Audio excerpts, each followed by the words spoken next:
Welcome guys to another SCPH replay sent in by the community StarCraft Philippines, the place to be. So this time it's gonna be a TVT, gonna be DreadLock versus Curiosity. Let's actually check out their position right here on the top right. We got I Mercy DreadLock. What a pretty edgy name for this guy, giving mercy to his clan tag but just locking up your chances.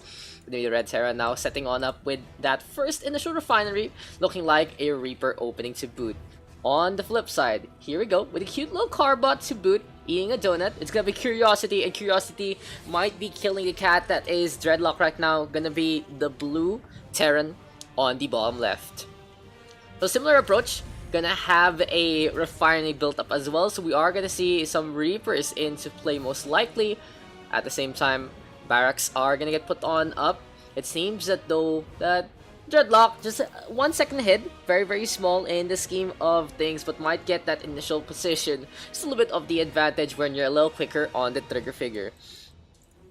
DreadLock though doing a little bit of scouting, making a really nice shape, making an arrow with the arrows. So he's just checking if there are any shenanigans ongoing. No, he spots out the standard opening so he can go ahead with what he wants to do.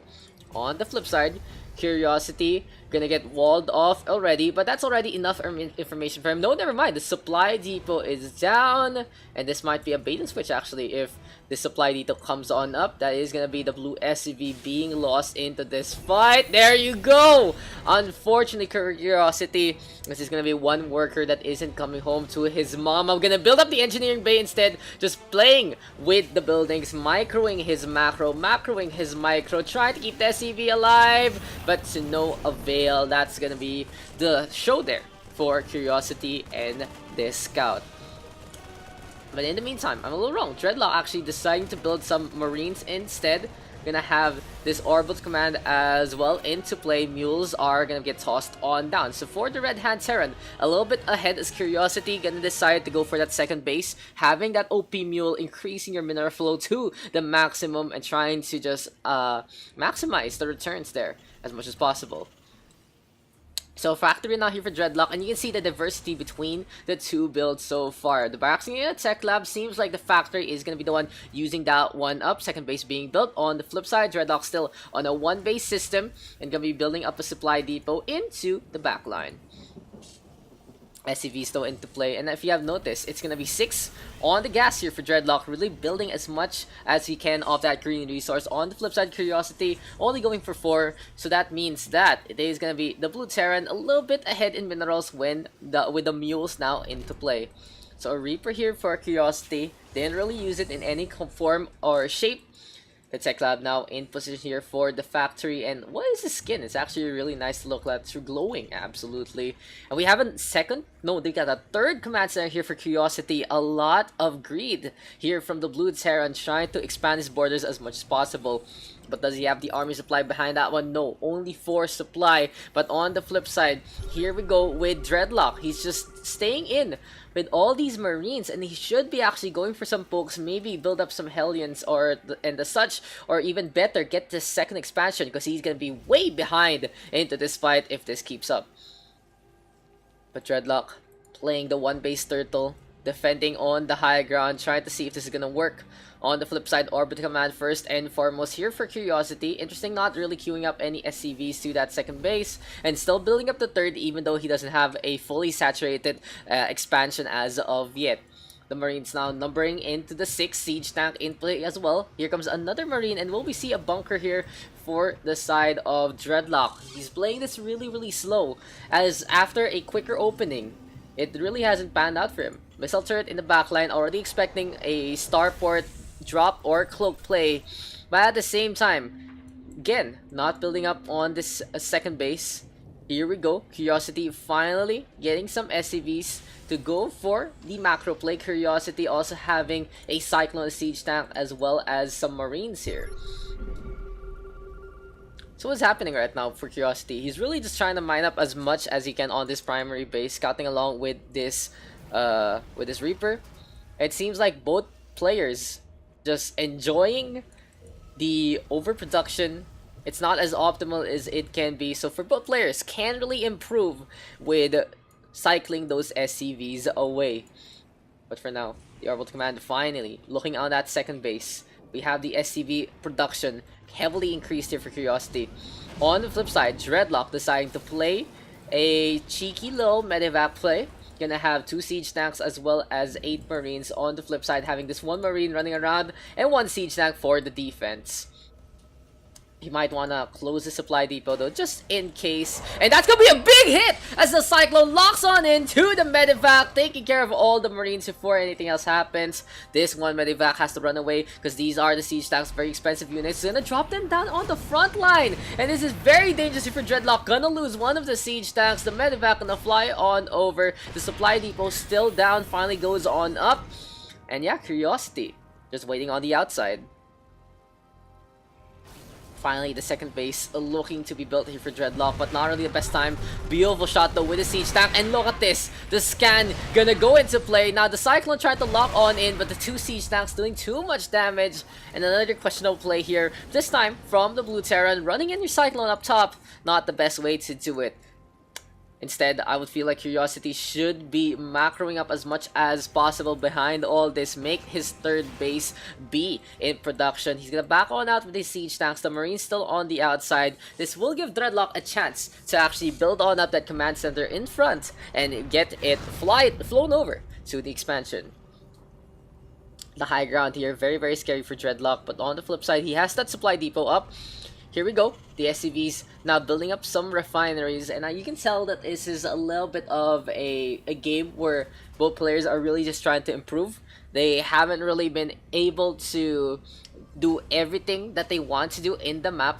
When there is action, they're a little too focused in the micro, not building up anything with the macro. The rally points aren't really in position as well. Could be a little more optimal here, especially for Curiosity having 3 command centers already as the orbital commands. Transition though coming on over to DreadLock and his expansion. It's gonna be a long distance mining here with the refineries as well, but at least the SCVs are starting to diversify their portfolio. The Blue Terran just deciding to defend as much as possible, and we have a Banshee. It looks super sleek. This skin is just so good. Doesn't have cloak yet, however, so we'll see if it's gonna be important enough or potent enough in the first place, as Vikings as well as the missile turrets are already in position. And it looks like DreadLock is one of those players who really like playing campaign. He has all these missile turrets in position. When you're in campaign, you know that the attacks are gonna come in specific parts, and just having them everywhere like this, making an island fortress kind of deal. Not really the best way to go around multiplayer, but it will fend off this one Banshee as a missile turret locking on in. Never mind, he sees that one and he's gonna back on out instead. A scary army though for DreadLock. Gonna have a few Vikings, a medevac, make that 4 siege tanks. But the real question is, who will siege on first? Are these Marines seen right now? They're getting in range. There's the hit, there's the fire through the flames, and Curiosity gonna run on in instead. Bringing in all the SCVs. These are the workers going for the revolution. A lot of hits though. Want those SCVs, the mules into play as well. And in the end, it will clean up DreadLock. But at what cost? At what cost? Absolutely painful. We have a Thor here for Curiosity. Wow, getting the robot at that time. But look at that, worker skill 26. Painful to see for any player to lose all those workers in the first place. 47 units killed here for DreadLock, but he's actually on the back foot, has to defend as the army supply in favor of Curiosity. Now Curiosity waiting on by the ramp. Hellbat gonna get transformed on up, gonna be a little bit more tanky at the cost of speed, and the Viking looking to tear that one apart, gonna transform instead, leaving the Hellbat alive. Interesting approach here from DreadLock. The Banshee's forced to back on out, but the Thor now in position. We have a scan again. Curiosity flying on in. The Banshee's going for the hits, but of course the Marines able to clean that one up with some help from the Vikings. The Vikings now gonna drop on down. And this is going to be a Tor blown up to smithereens by the Ghost Rifles. Now both players really just running units into the cooking melting pot. It just has been so ridiculous in the amount of resources they're really wasting by just throwing them in like that. Having these fortified positions for both DreadLock and Curiosity really working out in their skill bracket. Curiosity though building up a few more SCVs again after losing so many in the Worker Revolution. Finally gonna get that third base, looking for some refineries as well. And it is gonna be a reset here for both players. Now we have the Great Wall of Supply Depots out in front. Interesting, he didn't use any bunkers instead. Could have just done for two bunkers here, 2 supply depots, and just put them down when he needs to. But it is what it is. 4 supply depots is the name of the game. The Thor is now running again, and it's nice to see some Thors. They're big, they're bulky, and they're named after a pretty cool Norse god. But in the end, they're just a unit. They're not really the Gundams that you're expecting. They can do some damage, especially with the splash, but if you're just gonna let them die to the siege tanks as well as the marines, they're not really gonna be paying for themselves because they're very costly. A lot of mech though here for Curiosity, but let's look at the units lost tab. 4,414 here for Curiosity after losing so many SCVs as well as that random engineering bay. On the flip side, not too much here for DreadLock, but he hasn't really been producing in the first place. Now finally we are going to get some upgrades here for Curiosity. He already got +1 a while ago. Going to be looking on over for +2 in the said. On the flip side, DreadLock having this 1 battle cruiser.